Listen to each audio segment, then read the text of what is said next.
Welcome back to Talk Jamaica here on Talk Jamaica Radio, streaming live at www.talkjamaicaradio.com. I'm Ricardo Brooks. Good afternoon, listeners. I am Ralston Chamberlain. It's now time for our discussion segment. There have been reports in the media about the Joint Committee deliberations and efforts to reform the justice system. There are numerous suggestions. These include reducing the number of jurors who try non-capital murder cases from 12 to 7.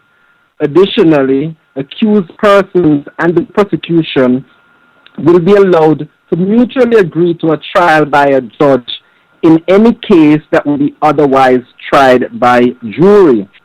Steps are also being made, or the suggestion is that steps be made to make the holders of TRN eligible to be called as jurors, and also that public sector workers will no longer be exempted from jury duty.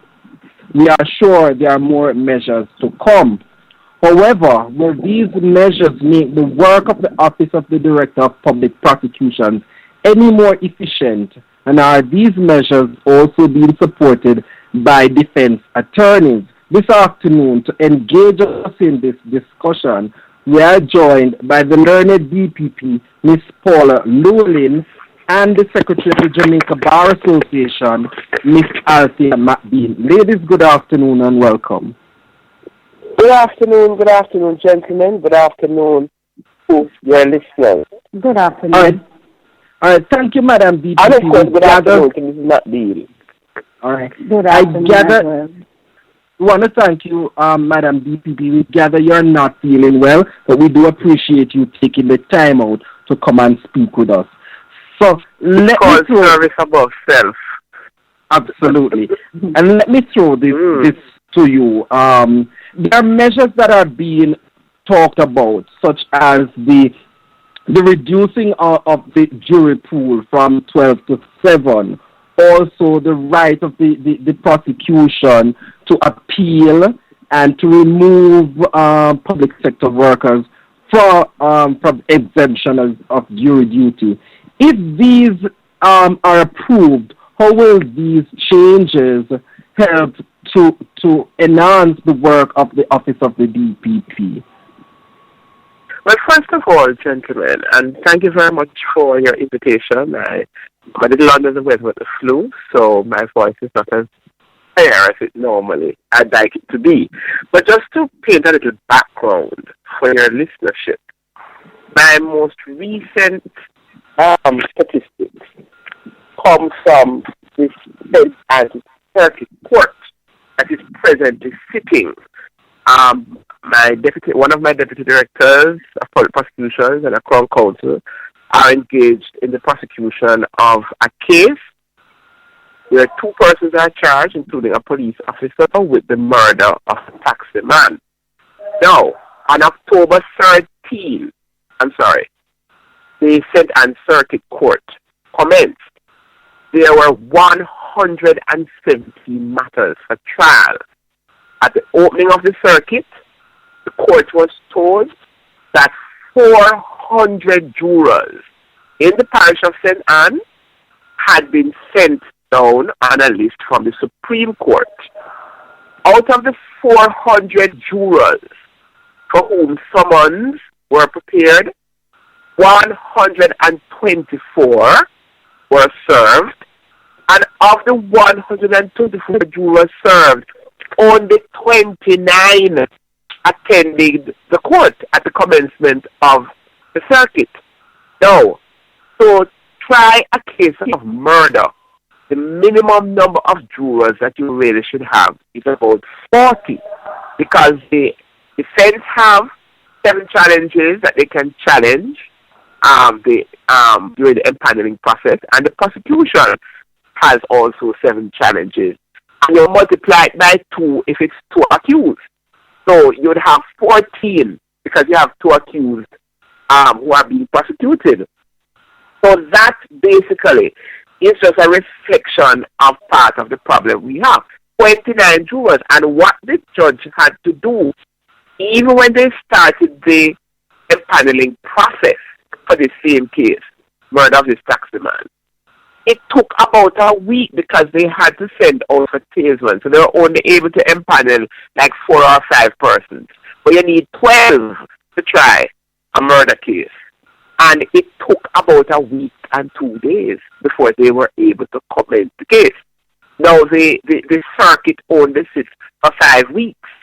So that's 1 week out, just trying to get a jury empaneled. But that is really the background, and when we look at our statistics in respect of most of the circuit courts, this is the type of statistics you are getting. So what I'd love the listenership to do is to connect the dots. That although you may have defense counsel in place ready to try the case, you have the judge in place, you have the prosecutors in place, you have the court reporters to type the note. If you don't have sufficient jurors, then you are going to hit a snag. Right, yes. Well, we started the matter, but we started the matter a week after. Unless you have sufficient jurors. But this is not being yet. It cannot succeed. It cannot proceed. So it would need everybody, and what a lot of members of the public don't understand. The cry for we want justice can't be a cry, gentlemen, that you put in a bubble and we all look at it. Justice means that different variables in the system have to coalesce and come together for the trial of one case. It's not on the shoulders of the office of the DPP alone. It's not on the shoulders of the judge. It's not on the shoulders of the defense counsel. If you don't have these different factors working together at the same time, then you will not have the trial of a case in a timely manner. So to answer your question, I think some of those measures or proposed measures announced by the Honourable Minister would go some way to alleviate this jury shortage situation.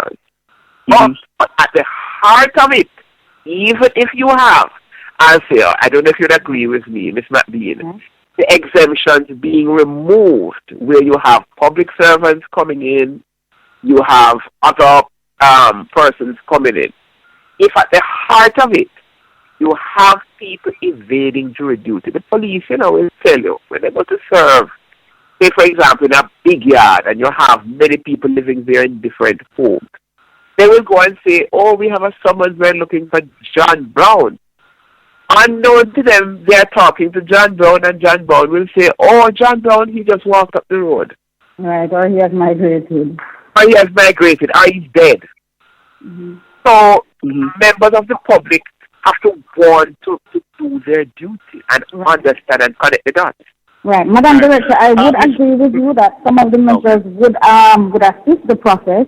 In fact, reducing the number of persons who are exempt from jury duty, all civil servants, as well as there are other persons. In fact, some of the categories are extinct, for example, lighthouse workers. Those are no longer relevant. Marine officers as well, but there are several exemptions, not just civil servants, but their family members. So that will assist in increasing the pool, using the TRN numbers as opposed to the voters list, because that's another area where apathy applies, where there are many persons who are unfortunately not enumerated. However, the major issues need to be addressed, and this is one such is the citizens' interest in the justice system, not just saying they have an interest in seeing justice served, but playing their role and attending for jury duty. And yes.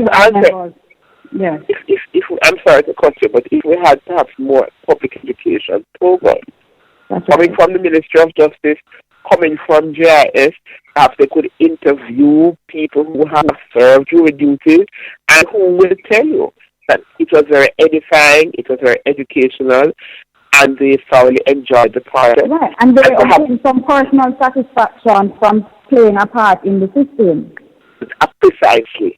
And also, we know that in Jamaica, certainly those of us who work in the system recognize when we interface with some witnesses or anybody who has to do with the system, who are not necessarily employed to the system, they will say that they are afraid. But I find sometimes when you plumb the depths of this fear, it is really the concept of fear itself that they are afraid. And a sort of misconception of the justice system. Right. I'm sorry? What is that? A hands-off approach. Precisely. This sort of lethargy that says, well, it is not my business.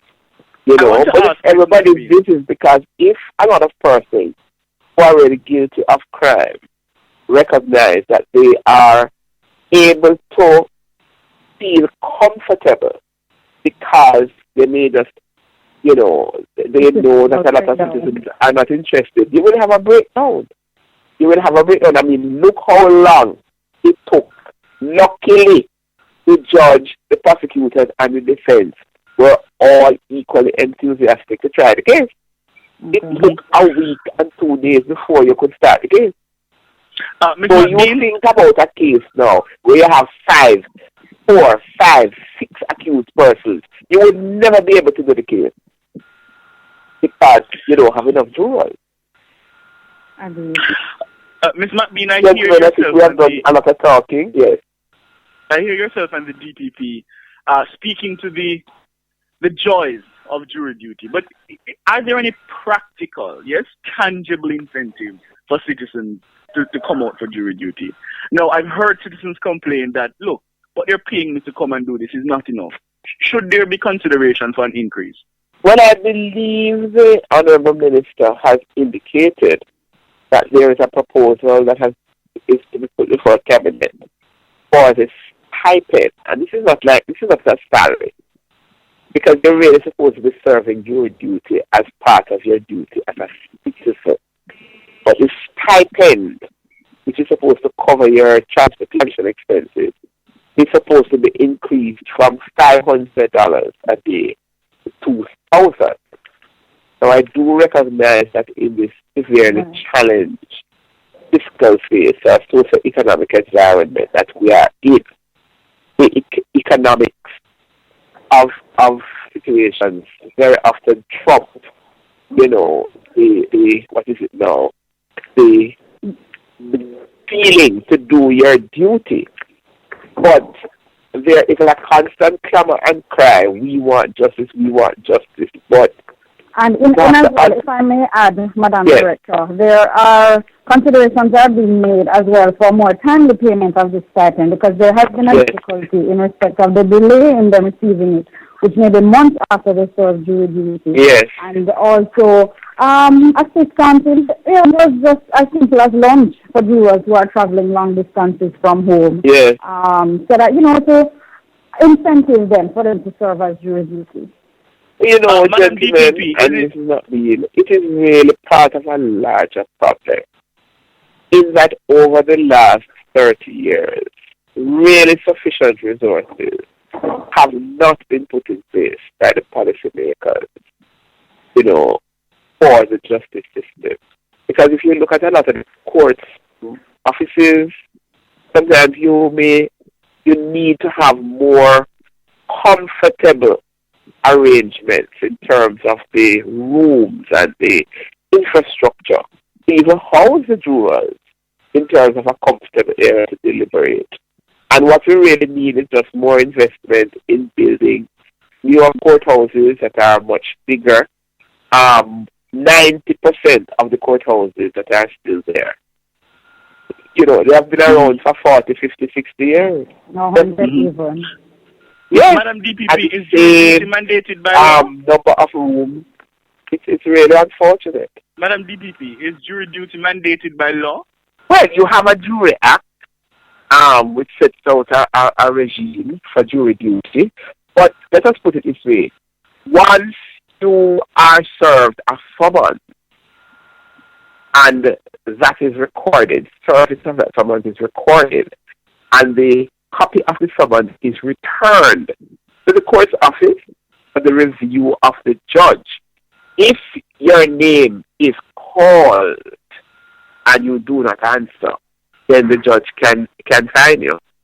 Yes, there's a penalty. As small as it may be, there is a penalty. There's another issue in respect of jury duty is personal work. Work time is precious, and some persons are employed and they fear repercussions from their employers. And in fact, there is legislation in place to say that employers should not penalize persons who serve jury duty. But there is a penalty for evading jury duty once you are served. But what can happen and what often happens when you come, you turn up to register as a juror having been served. If you are going to be having a problem in terms of your employer, you can get a letter from the registrar with the stamp of the court indicating and certifying that you have been called for jury duty. And here again, the public education program should target employers to make them aware that if they obstruct or prevent their particular employees from serving jury duty, having been served to attend, then it can be, I think you can decide it for contempt, of course, if my memory serves me correctly. So it is not something that ought to be done. Let's speak, Madam DPP, a little bit about your quest to have the right of appeal as a prosecutor. Some lawyers have expressed the concern that your office may abuse that right and prolong cases indefinitely. How do you respond to that? But what do you mean by, you see, let me tell you, what happens, and this is why I make myself available and that I make my office available. I try to publish on our website, is www.dpp.gov.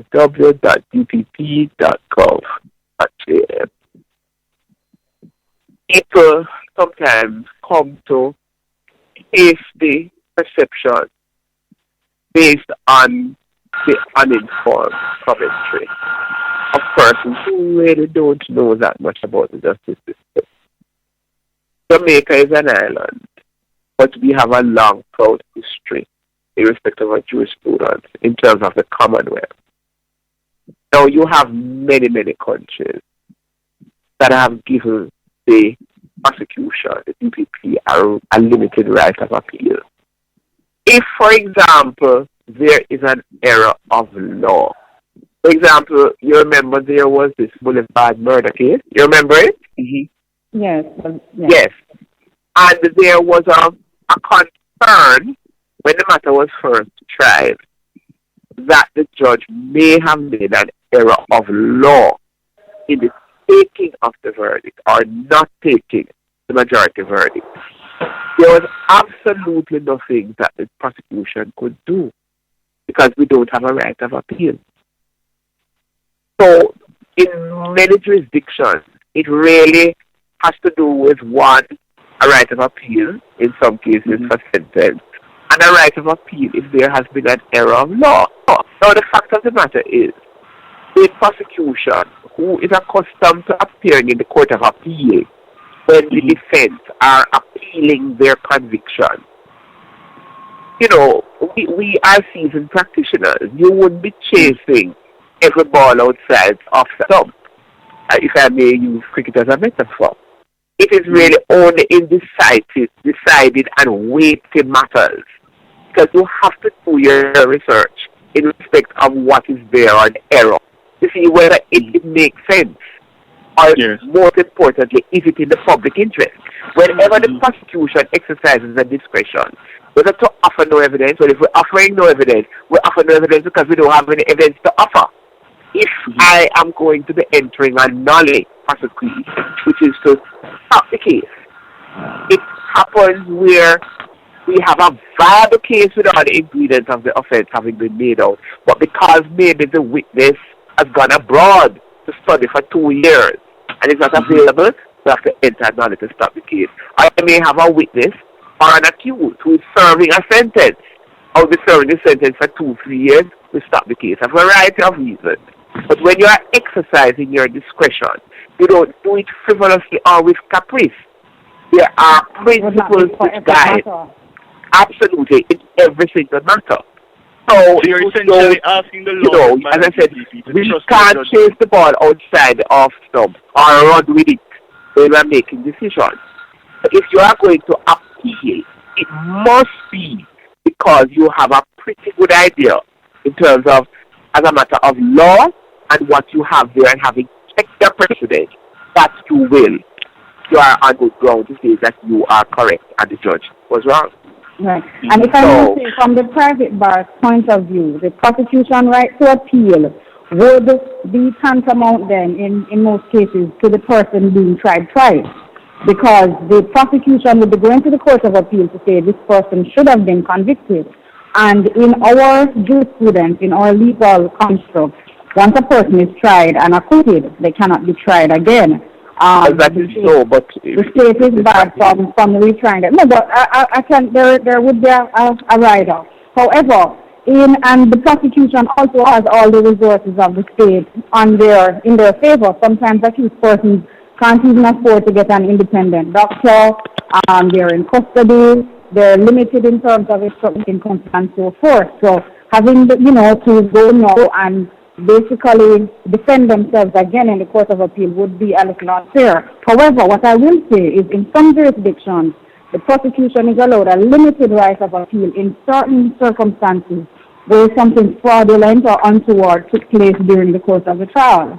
And that is only fair, because if it is that an acquittal of an accused has been achieved by fraud, right, it cannot be in the public interest that if somebody is guilty, that because the jurors were bought out, or because there was a terrible error of law, that was not a slight error, no, a terrible error of law, or, God forbid, there was some fraud from some element somewhere, and you have credible information, and it can go by way of affidavit. Right. It cannot be just that person who is obviously guilty.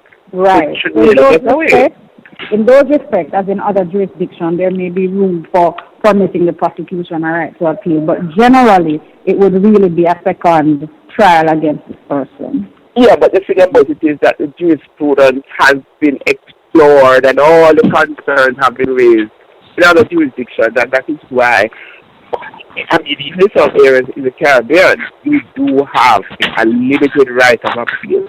Because let's face it, the defense have every right of appeal.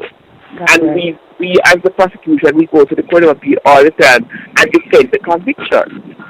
So, times have changed, and it's no longer a situation where, in the modern jurisprudence, that it is said that the only people who have rights are the accused.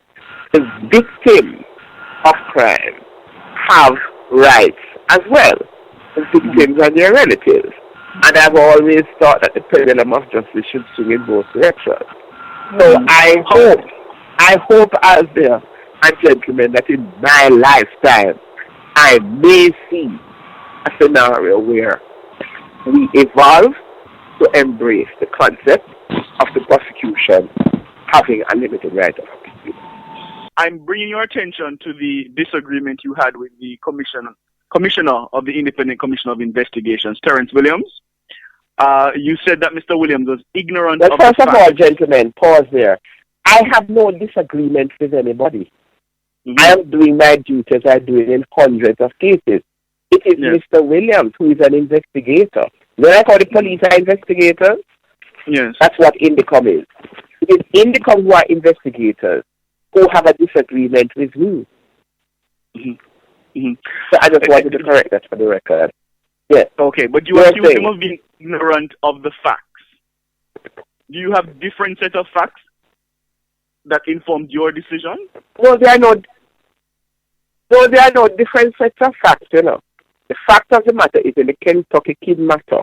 In 2010, 2 different files came to our office for ruling. Part of our function is to accept files from different investigative entities, and they will ask us to make a recommendation whether anybody should be charged or not charged.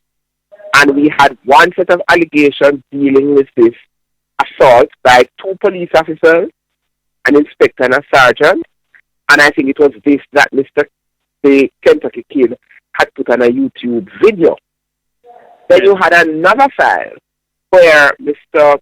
Kentucky Kid, the allegation was that he opened fire on the police. Another set of police, and through the exchange, he was shot and killed. That matter was sent to the coroner because we were not able to discern any clear person who had any, who was culpable in respect of any, looking at the incident of murder. Now, that matter went to the coroner. The other one with the YouTube video, we ruled that the two police officers charged for assault or be harmed. That went to the resident magistrate's court, and the two police officers were acquitted or freed by the court. You following me? Yes. When the matter went to the coroner's court, what I think is not clear, and I would be surprised if it's not clear to Mr. Williams or Indicom. The coroner's court has a particular function which is totally different from a criminal trial court. In the coroner's court, they operate under the Coroner's Act, and the jury and the coroner hold what you call an inquest, which allows the coroner to summon the same police officer, any other connected witness, and have them come to court, swear an oath, and give their evidence. But it is not a trial of anybody. And the coroner is able to elicit what we call hearsay. In other words, evidence where a particular person will come and say, A said that, B said that, C said. But in a criminal charge, when an accused person is on court, you have a totally different set of rules, practice, and procedure. Now, in this matter, the coroner's court sent down 5 people, including 3 police officers. A civilian who was the cousin of Kentucky Kid, and a lady who turned out to be a lady who was a neighbor of Kentucky Kid, who had kept on complaining to the police and the commissioner of police that he was trying to force himself sexually on her. But the coroner's court, and we looked at the depositions, there was a lot of hearsay material in it. A lot. And they accused themselves. The 4 main accused, the lady did not give any evidence. They all gave evidence. And a lot of hearsay was there. I'll say you're following me. Yes, sir. When the matter comes down now, is sent to the circuit court. The DPP, pursuant to the provisions of the Coroner's Act, not may, but must prepare an indictment. You know what indictment is? That is the formal charge before the circuit court, and we sign it. On the indictment, apart from the formal charge, you have to put the names of the witnesses that you are going to call on the back of the indictment. Now, unfortunately, what Indicom has done is confused the issues. For whatever reason, I'm not going to speculate. And they have unwittingly misled the public. When you come to a criminal trial, you cannot call an accused person to come and give evidence for the prosecution. Gentlemen, are you understanding that? Yes, we're following, yes. Right. You can't, the accused now, in the coroner's court, they can go and they can say anything.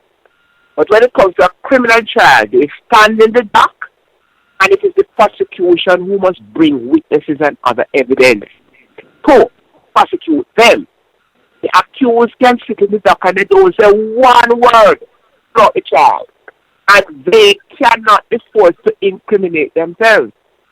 So when you look at the scenario, the only witnesses that there were to fact were the accused. You understand? Mm-hmm. The cousin of the deceased, who was also in the dock, in his statement and his deposition at the coroner's court, he indicated that he was the one who reported the crime stop and reported to the police that he had been in the company of Kentucky Kid and saw him with this illegal gun, and what Kentucky Kid had said to him, he was going to do with the gun. But it is pursuant to that now he made a report to the police, and the police came there now to recover the gun. And when they came out, according to the statement and the deposition, he opened fire on 2 of them, and 2 of them fired back. They recovered the firearm. Kentucky Kid's hands were swabbed. Trace elements of gunpowder were found on it, and the gun was found to be in good working order and had been fired twice. So with that sentiment, we cannot speculate. So even if at the coroner's court there was some suggestion, I think Mr. Williams was alluding to something that an inspector said, which may have gone to the motive of why the police went there. if, first of all, the crown doesn't have to prove motive. And before, if you have motive, you must have an offense being committed by the accused. You understand me? You can't say that there was evidence coming from the coroner's court of motive. You don't have any evidence to present to the court in respect of who caused the death of Mr. Kidd. And at the time, they were not acting in self-defense. But the prosecution did not have any evidence or any witness who could come and say, these men, when they fired, they are saying at the coroner's court that they fired in self-defense. We are saying at the trial that there is nobody else outside the three policemen who are in the dark who can dispute what they were saying. If that is so, professional ethics in prosecution is that you must offer no evidence. Isn't that so, Althea? Well, that is right. And while I will not get in the middle or intervene in a discussion between the office of the director and the INDECOM, what I will say is that an accused person cannot be compelled to give evidence against a court accused while he is on trial before the court. And our law does not allow for that to be done. So what happened, gentlemen, is that we have no evidence to present. But the proper thing to do, I would do it all the time in many cases, right? Is to empanel a jury and you outline what it is that the crown has to prove, what you have so far, and what you don't have, and why it is that you cannot proceed. Because remember, the judge is there too, you know. When the judge doesn't agree, the judge can say yea or nay. And on that basis, you know, you offer no evidence. Now, I think what the INDECOM is saying, why did he use a nollie? Now, that would have been ethically inappropriate. You only use a nollie, or the DPP issues a nollie, where you have a viable case to prosecute. And as I said, because the witness is not available, or can't be found, or the witness is abroad for 2 years, you can't prosecute the case at this time. Then you enter a nollie. And if the witness returns, then you can always bring back the matter, bring the accused before the court, and continue the matter. Are you understanding me? Yes. So do that when you have evidential material that cover the ingredients of the crime. If you don't have evidential material that cover the ingredients of the crime, that link the accused for a crime, then it is improper for you now to enter the nollie is what? To do what? You can't manufacture a witness. You can't fabricate. That is professional corruption. We cannot do that. We don't do that. And that is why prosecutors and investigators usually it's best when they are separate. Yes, Madam DPP. You as a prosecutor can exercise an independent judgment and you don't get carried away by the fact that you may want to be collecting or otherwise. You know, I'm a straight talker. You understand? Yes. You go on what you have. In the case we are doing is centered against that police officer, where the allegation is that the taxi driver, he died, and I think his head was severed. And we have about 30 witnesses. And I have a deputy and a counsel who are taking the time and they are prosecuting the case. So where you have evidence, to proceed. If you don't have evidence, I'm sorry. Excuse me, you offer no evidence. And that is that. Finally, but this is why. Sorry. But this is why it is dangerous sometimes to have a prosecutor and an investigator being one and the same person. The ethics of a prosecutor are extremely high. And if a prosecutor is unethical in the way that they have dealt with a case, it can be a ground of appeal on which the court of appeal can order that the trial, the conviction be quashed. Is that so, Althea? That is so. So we have to be, our ethics have to be very, very, very high. Right, we're running over very, very high. There's no I want to ask you one final question, Madam DPP. To do anything untoward. One final question to you, Madam DPP. Do you think the office... I think my throat is giving way. Last final question, and we'll let you go, ma'am. Yes, do you think Indicom, by tabling that report in Parliament, was seeking to embarrass your office? Well, let me tell you, let me be quite clear. You see, when you have the job of DPP, it means that you're constantly in the heat in the kitchen. Answer will tell you that she knows my back is broad. And I am... I'm sorry, what was that answer? No, I say, as you say from time to time. Yes, but the thing is, I am not going to speak for Mr. Williams to try to fathom why he decided to go this route rather than, as police investigators can do, and any investigator from any entity. We deal with investigators from Customs, from RPD, from Consumer Protective Division. We deal with investigators from NEPA. We service investigative entities, not only island-wide, but worldwide, because I am the designated central authority for mission assistance. So we have investigators from Holland, that case, investigators within the Lotto scam, the anti-Lotto scam legislation from America. We have investigators from England, Canada, that we deal with every day, facilitating requests. And the usual protocol is that if an investigator is not sure, not clear, even disagree with a particular path that a prosecutor is going to take, it's a simple matter of either picking up the phone and calling, having a meeting, or you're right. Clarity or clarification. We have to leave it there, Madam DPP. It doesn't sound normal and practical. It does indeed. No. We have to leave it there, though. Right. So I received, the first time I knew of this report being tabled in Parliament was when somebody from the media on Thursday called me about it. Mm-hmm. I was not served with a copy of it. It wasn't until Friday that Indicom sent me a copy of it. But we are preparing a full report because I believe in educating the public. I believe in service above self, that transparency and accountability, certainly the office of the DPP, that it is important that we try to explain as far as possible. Yet I'm not well and sick, and I still make myself available so that people can understand. And we, having looked at the report, just preliminarily I say that it is very unfortunate. It seems that there was a total misperception of what the functions of the coroner's court is vis-a-vis that of the criminal court. There seems to be a total misperception from what we saw here, even in respect of the law and self-defense. And we have seen several other errors which we will be dealing with in a comprehensive report which we will also make available to all media.